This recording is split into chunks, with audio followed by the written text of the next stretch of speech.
Without that social security payment, you wouldn't even be necessary here. Those were the words Marcus, my own flesh and blood, spoke to me. The very child who used to rest against my chest, his fingers so delicate they resembled rose petals. The same little one who would weep if I stepped even a few feet away at the playground.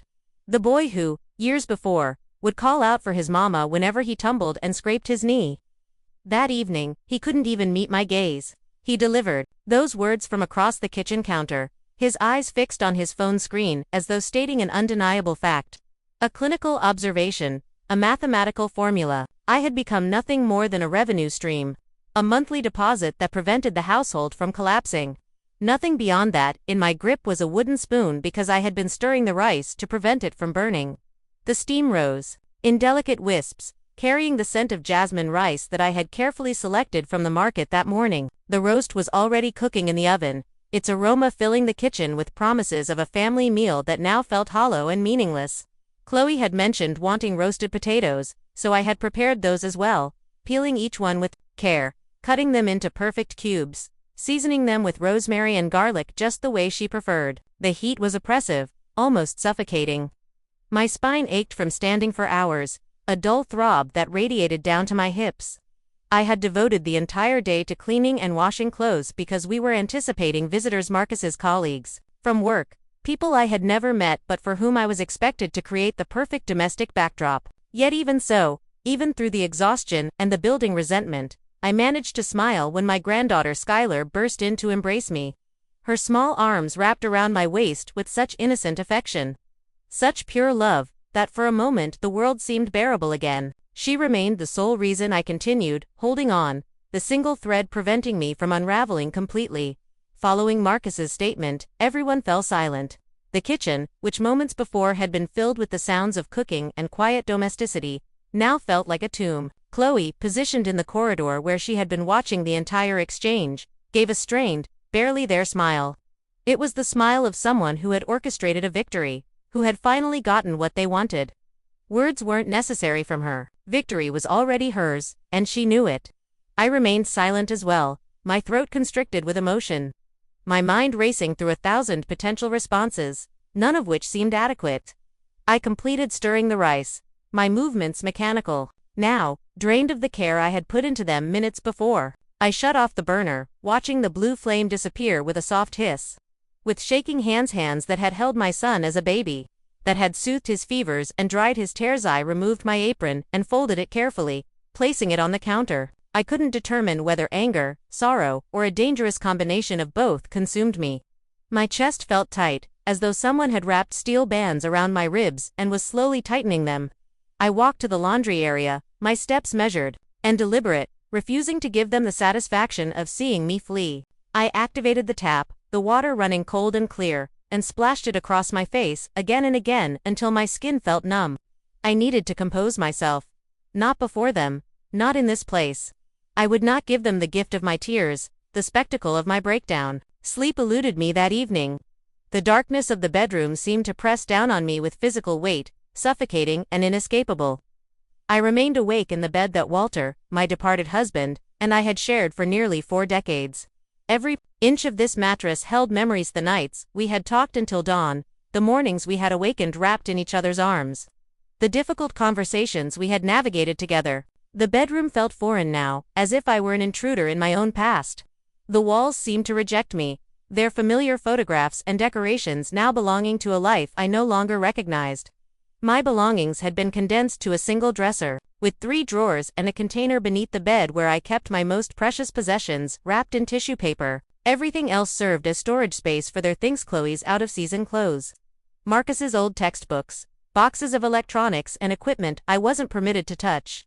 My existence had been compressed, reduced, minimized, until I occupied the smallest possible space. I gazed upward at the ceiling for countless hours, watching the shadows shift as cars passed on the street outside, their headlights creating moving patterns that reminded me of how time kept flowing forward whether I was ready or not.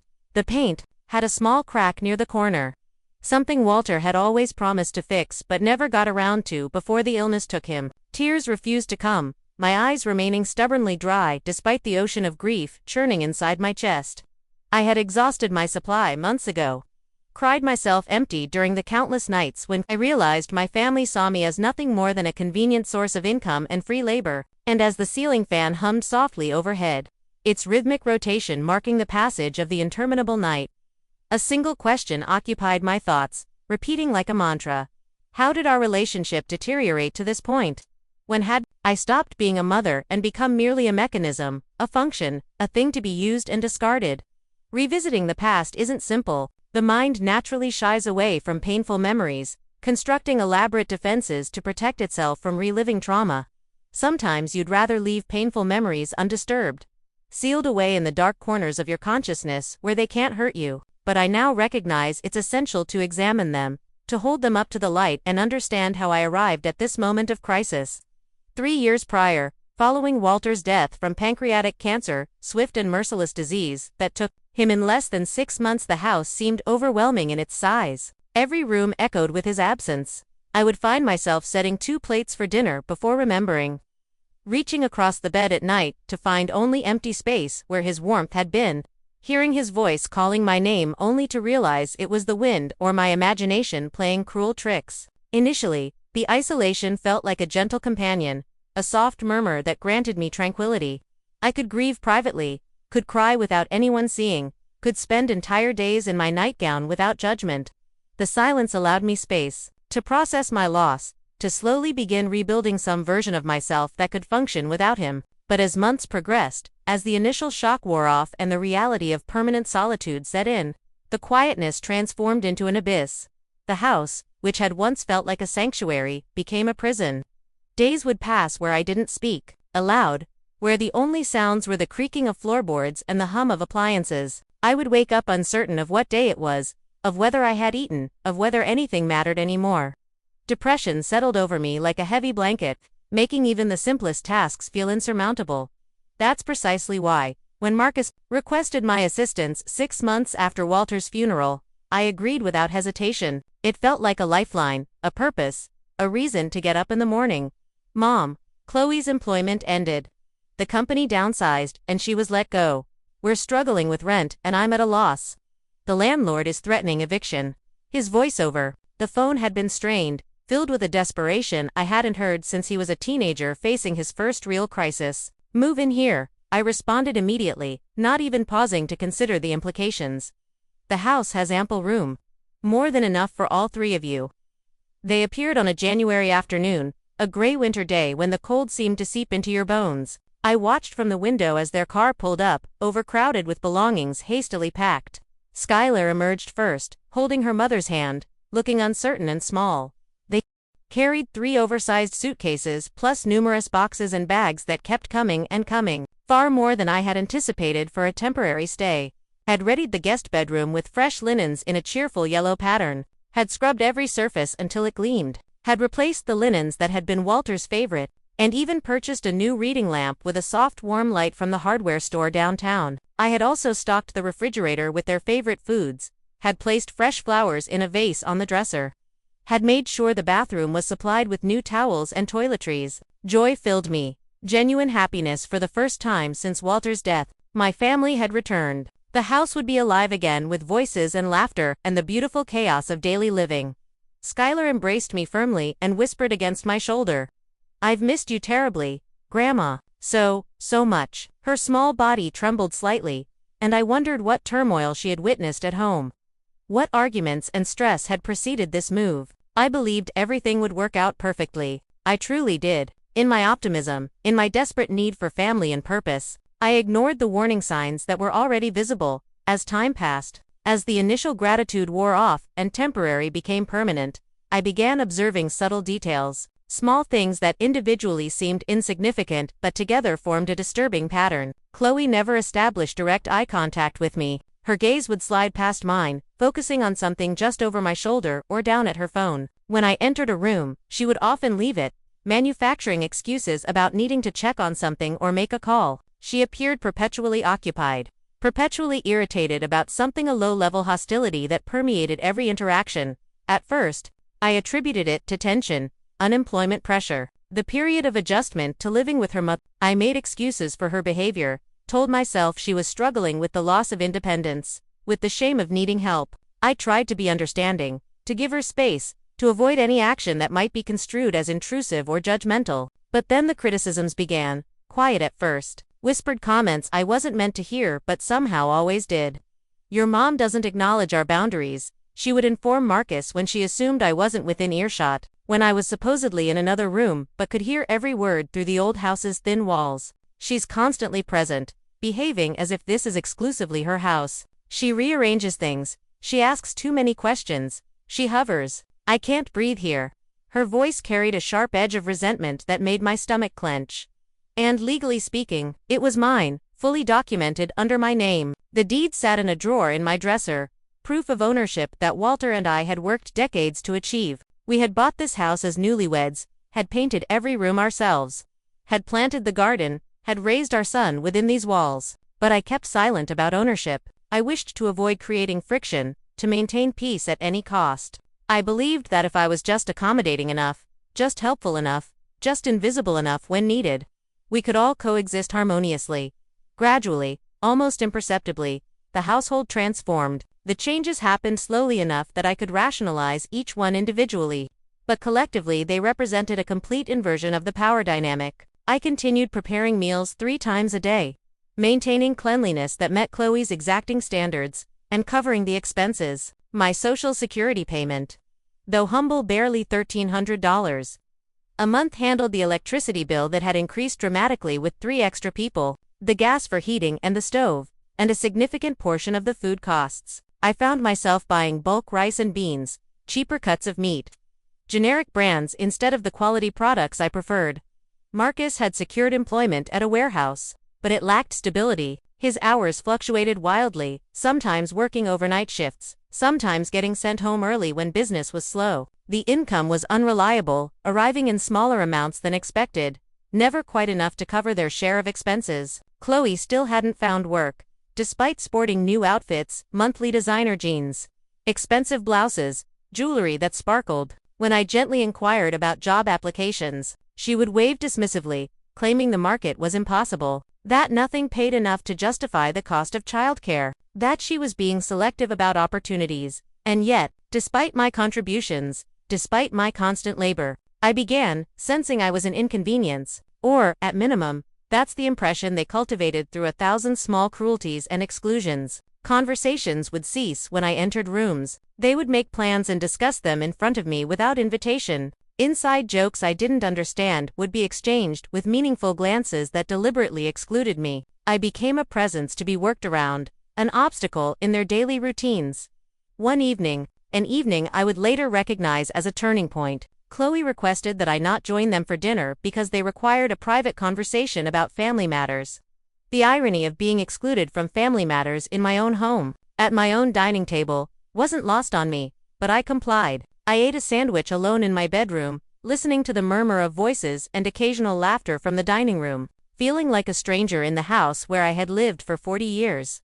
The following day, my chair had vanished from the dining table. They had removed it completely, storing it in the garage among other discarded items. When I inquired about its absence, Marcus mumbled something about needing more elbow room, about the table feeling crowded. There were now 4 chairs for 4 people, and I was not counted among them. I became invisible, a ghost haunting my own home. Yet I still made breakfast every morning, pancakes and eggs and fresh fruit cut into perfect pieces. I still ran errands in the aging sedan that was becoming increasingly unreliable. Driving to the grocery store, the pharmacy, the dry cleaners. I still transported Skylar to school when Chloe had a migraine, which happened with suspicious frequency on cold mornings when leaving the house was unpleasant. I transformed into a shadow that maintained everyone's routine without anyone acknowledging it, without a single word of thanks or recognition. The invisible labor that keeps households functioning, that nobody notices until it stops, became my entire existence, until one morning arrived when Marcus inquired if he could transfer the house into his ownership. He approached me on the patio where I was watering the plants, his manner casual as if discussing something trivial. He claimed it would be more convenient for everyone, that it would prove beneficial during emergencies, that things needed proper organization for estate planning purposes. He showed me printouts about property taxes and inheritance laws, speaking quickly, using terms I didn't fully understand. I studied him extensively, searching his face for the little boy I had raised. trying to find some remnant of the son who had once loved me unconditionally, and perhaps because I was exhausted, perhaps because I wanted to believe he still cared, perhaps because I feared being completely alone, I complied.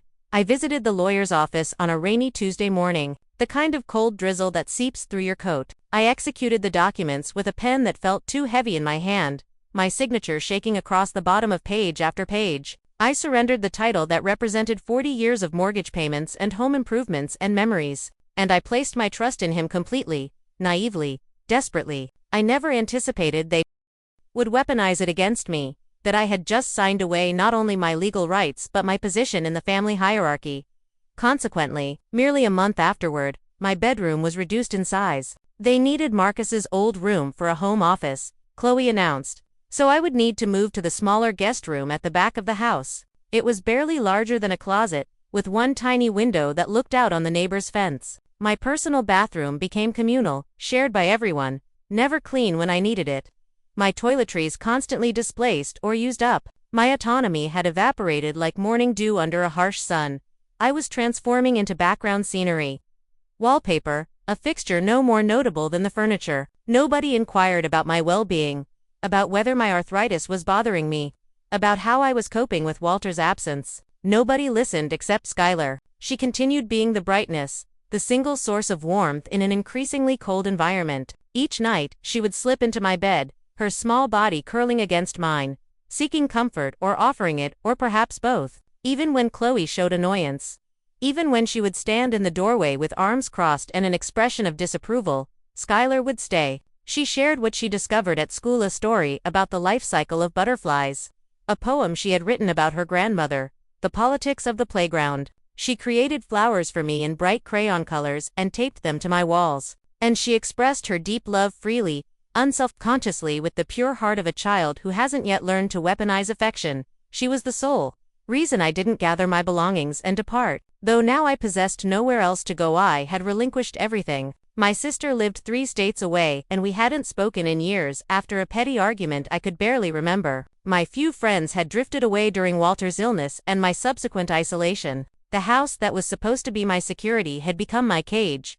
That evening, following Marcus's remark about the Social Security check being my only value, I comprehended something with absolute clarity. This wasn't an error. It wasn't a lapse in judgment or a momentary frustration speaking. It wasn't a careless statement that would be apologized for and forgotten. It represented his genuine thoughts, his actual feelings, his true beliefs about my worth as a human being. And then, for the first time in years, I felt something within me fracture, but not from anguish, from understanding. The pain of the break was real, but it brought with it a strange clarity.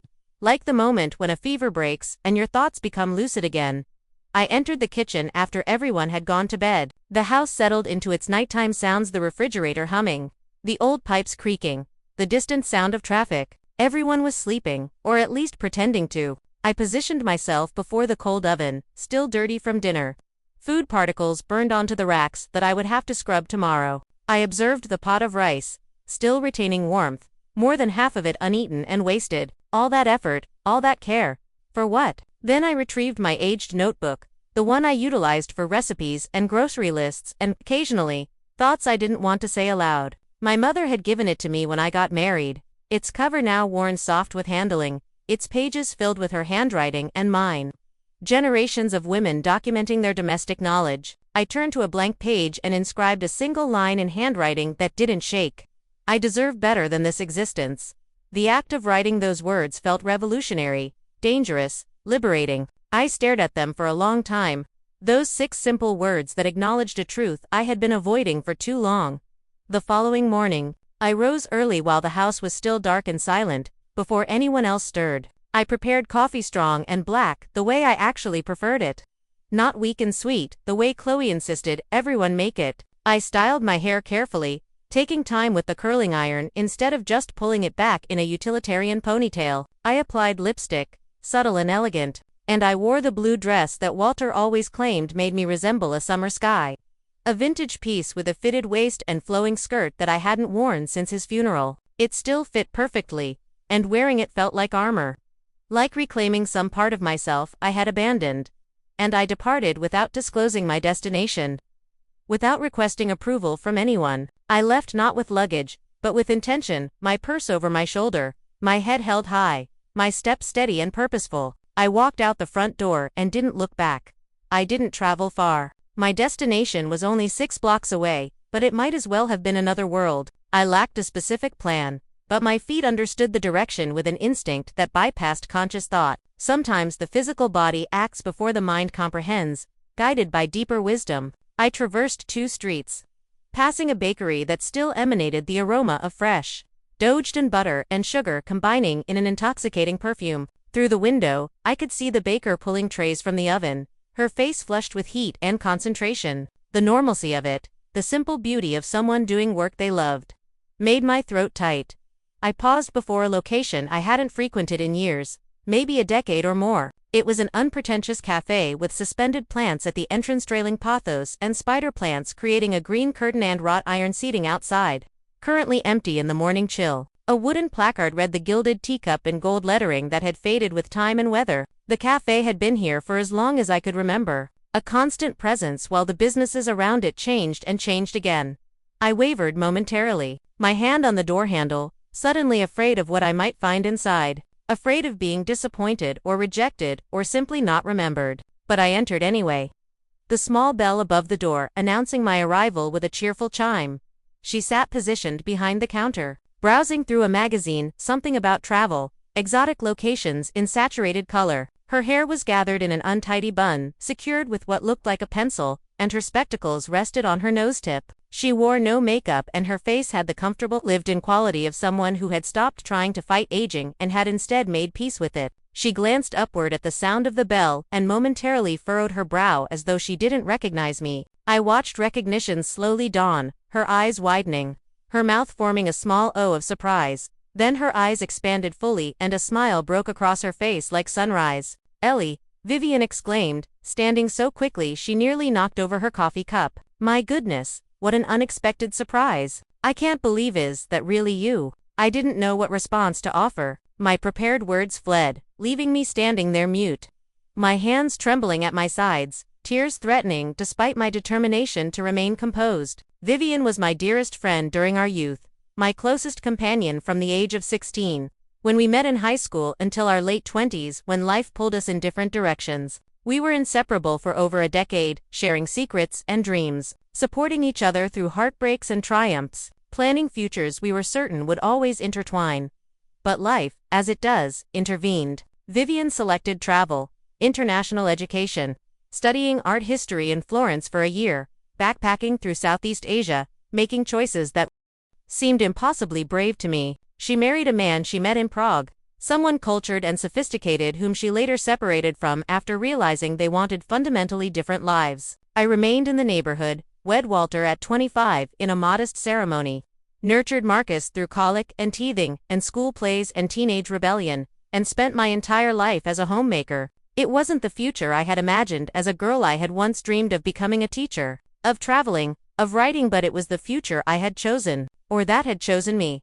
Vivian experienced 1,000 adventures while I existed within a loop. The same routines year after year, the boundaries of my world slowly contracting. Yet in that moment, seeing her face transformed by genuine happiness at my unexpected appearance, I sensed that time held no significance. The years that had passed seemed to collapse, and we were young again, 2 girls with endless possibilities ahead of them.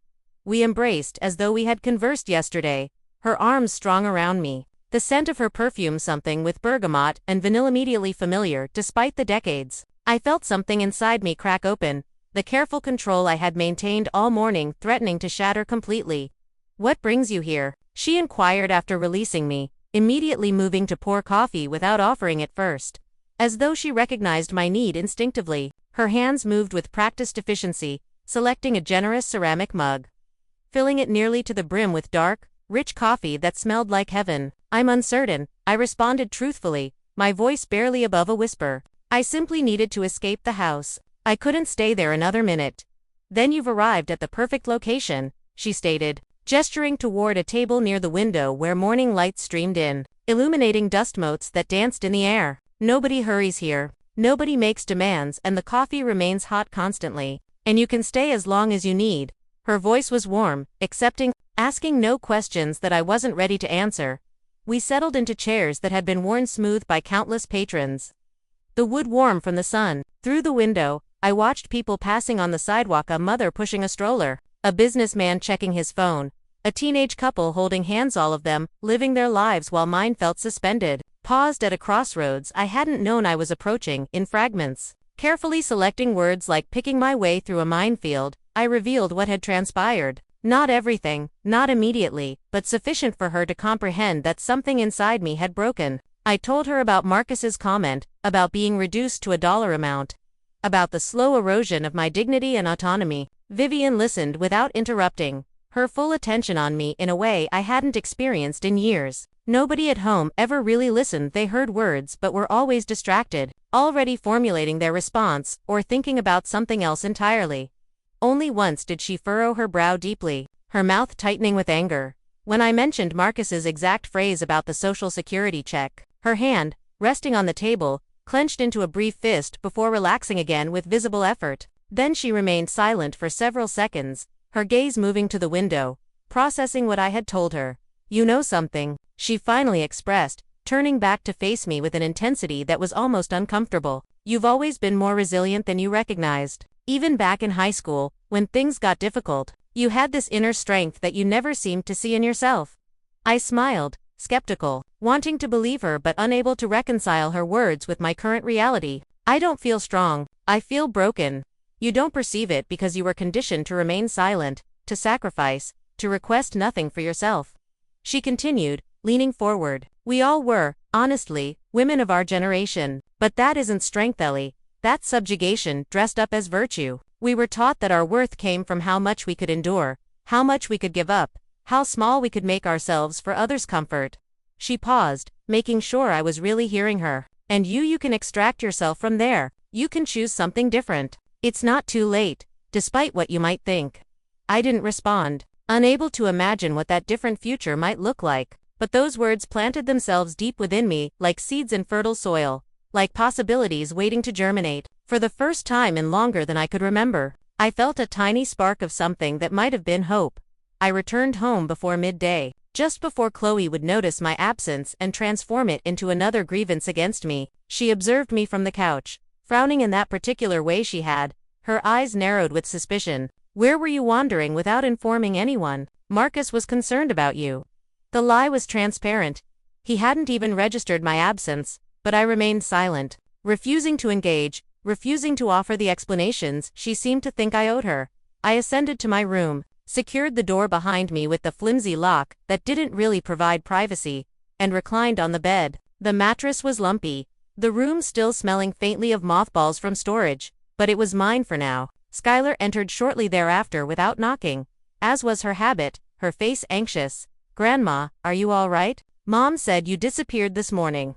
"Yes, sweetheart, just slightly fatigued. I went for a walk, that's all." She nestled beside me on the narrow bed, her warmth providing comfort against the chill of the room. Her warmth was a balm, the only genuine affection I received in this house. She described a drawing she'd created in class, depicting a woman in a cape soaring above a city, buildings tiny below her, clouds surrounding her flying figure. "She's a hero who saves people who feel sad or alone." I named her Blue Ellie, after you, naturally, because you always wear blue and you are my hero, Grandma. "You're the strongest person I know." I didn't weep, but swallowing proved difficult, my throat constricting with emotion. That evening, while everyone slept and the house creaked and settled around me, I inscribed another sentence in my notebook. "I don't require permission to begin again."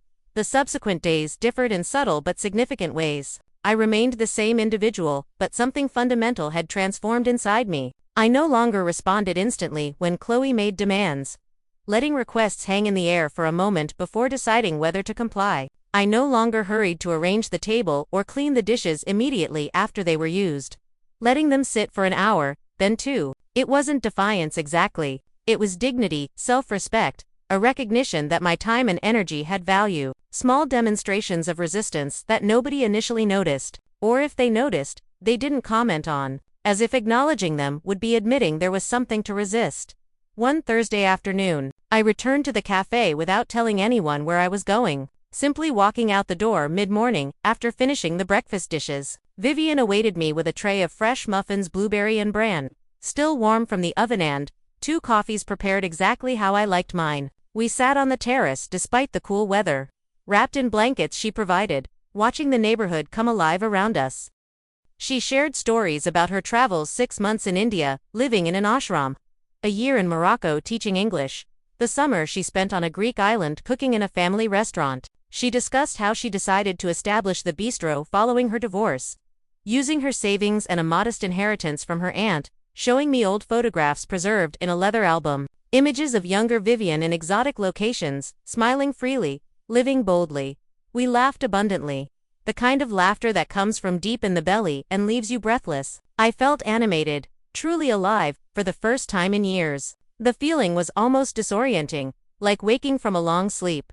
"Why don't you visit more regularly?" she asked, her tone carefully casual but her eyes serious. "You could even assist me with some baking. I know you're an exceptional cook. I remember those Christmas cookies you used to make. And the pies that won ribbons at the county fair. Working here." The idea seemed impossible. Ridiculous even. I was 66, hadn't held a job since before Marcus was born. "I don't view it as employment," Vivian said firmly. "I view it as reclaiming authority over your own life. It's about having something that's yours, where you're valued, where your contributions are appreciated rather than expected and ignored." I returned home with a blend of enthusiasm and apprehension, my mind racing with possibilities I hadn't allowed myself to consider in decades. That evening, during dinner, a meal I had prepared but was no longer invited to share mentioned casually from the kitchen doorway. "I visited a friend's cafe today. She proposed I help her with the baking a few days a week." Marcus didn't raise his eyes from his phone, barely processing my words. Chloe did, her fork pausing halfway to her mouth, her expression sharpening with suspicion and something that might have been threat. "Working at your age? For what reason?" Her tone dripped with condescension, as if the idea of me having purpose beyond serving their needs was absurd. "Why not?" I countered, surprised by the steadiness of my own voice. "I need something to do." "Because you don't need to," Chloe stated firmly, as if that ended the discussion. "You already receive a check every month. Besides, who will supervise Skylar when we're absent? Who will do the cooking and cleaning? We depend on you here." The word "depend" rang false. What she meant was we rely on your unpaid labor. "Skylar is 12 years old, I said, looking directly at Marcus now, trying to reach whatever remained of the son I had raised. "She can reach school independently, and honestly, I need something for myself. Just a few days a week." Silence dominated the table, thick and uncomfortable. Nobody encouraged me, offered support, or expressed happiness at the possibility of me having something fulfilling. But they didn't prohibit it either, perhaps sensing they had pushed too far, that overt control might trigger rebellion. So, I returned to the cafe the next day, and the day after that. The initial days, I felt awkward, sluggish, and misplaced. My hands, accustomed to different tasks, fumbled with the commercial equipment. I burned a batch of scones, added salt instead of sugar to a cake batter. Couldn't figure out how to work the complicated espresso machine. But Vivian motivated me with patience I didn't deserve, never showing frustration at my mistakes. She instructed me on operating the register, a modern touchscreen so different from the old manual ones I remembered using, the espresso machine with its hissing steam and precise measurements, and organizing the display cabinet to maximize visual appeal. She even permitted me to decorate a corner with antique objects I had stored at home, items that had been Walter's mother's and had been packed away in the garage. An aged pendulum clock with Roman numerals and a soothing tick, a collection of porcelain teacups inherited from my mother painted with delicate roses, and a cut glass vase that I filled with dried daisies and lavender. The corner became something special. A little museum of domestic history that customers found charming. Patrons began arriving, specifically to see the vintage corner, intrigued by that nostalgic display, asking questions about the pieces, sharing their own memories of grandmothers and the objects they had treasured. I served them with a smile that was genuine rather than forced, engaging in conversations that had nothing to do with household management or family obligations. I felt purposeful, noticeable, and worthy. Each compliment, each smile, each thank you from a customer filled a reservoir inside me that had been dry for too long. One day, I encountered Omar. He entered gradually, a polished wooden cane in hand, and offered a courteous smile that reached his eyes. He requested tea with honey Earl Grey, specifically, and sat down to read the newspaper, actual paper rather than a phone screen. He returned every Thursday with clockwork regularity, Sometimes we conversed about literature. He was reading a biography of Lincoln. I shared my love of mystery novels. Other times we discussed politics with the careful courtesy of people who might not agree but enjoyed the exchange. He informed me he was a retired attorney, intelligent, compassionate, and consistently well-dressed in a way that suggested dignity rather than vanity. He preferred listening over speaking, asking thoughtful questions and actually waiting for answers. He made me feel respected in a way I had almost forgotten was possible. When he looked at me, he saw a person, not a function, or an inconvenience or a source of income. One afternoon, as we were concluding operations, Vivian gave me a playful look while wiping down tables. "I believe Omar admires you," she said in a stage whisper, grinning. I laughed nervously, feeling heat rise in my cheeks. "Don't be absurd. He's just a nice man who likes good tea and conversation." "Why is that absurd?" she challenged, stopping her cleaning to look at me seriously. "You are an attractive woman, Eleanor. You've experienced life. You've loved deeply. Why couldn't you experience it again? You're not dead. And Walter wouldn't have wanted you to bury yourself with him." I didn't know how to reply, the idea seeming simultaneously thrilling and terrifying. I wasn't prepared to contemplate that possibility. Wasn't ready to imagine myself as someone who might be wanted romantically rather than just needed practically. But hearing it, having someone acknowledge that I might still have that kind of future, felt pleasant. Like a door opening in a room I thought had no exits. 1. Friday afternoon, when I arrived home carrying a small bag of pastries Vivian had insisted I take, I discovered my things piled up in the living room like refuse awaiting collection, clothes torn from hangers and thrown in heaps, books stacked haphazardly with pages bent, a box of photographs dumped carelessly with pictures scattered, my sewing kit with its contents spilling out. Everything that made my room, mine, was now in this humiliating display. "What is this?" I asked, my voice remarkably calm despite the rage building inside me. Chloe, with her arms folded across her chest in a posture of absolute authority, answered without flinching, without shame. "We require space. We're going to renovate and convert that room into an office for Marcus's consulting business. It's a better use of the space. We've arranged a corner for you in the laundry area. There's a cot already set up." "A cot? In the laundry room?" Like I was a vagrant they were charitably housing rather than the owner of this house who had sacrificed everything for them. I inhaled sharply. Not from the humiliation, though that burned like acid, but from the absolute coldness of it, the calculated cruelty. And Marcus, standing behind her, avoided my eyes but supported it nonetheless. His silence was complicity, his cowardice perhaps worse than her malice. "He executed the documents, remember?" Chloe continued with a smile that didn't reach her eyes. "The house isn't yours any longer. We can do what we want with the space, and we want your room." I didn't reply immediately. I approached slowly, deliberately, and collected one of my photographs from the floor, me with Walter on our 20th anniversary. And a tiny Marcus between us, his face split with a gap-toothed smile. I held it against my chest carefully, protecting it from further damage. Then I ascended without a word, gathering my things with as much dignity as I could muster. I slept in the laundry area that night. The cot barely long enough for my frame, the pillow thin and lumpy. But that evening, lying in the dark listening to the washing machine's residual drip and the boiler's occasional rumble, I inscribed one final sentence in my notebook with a pen I could barely see to use. "The day they cease underestimating me is approaching."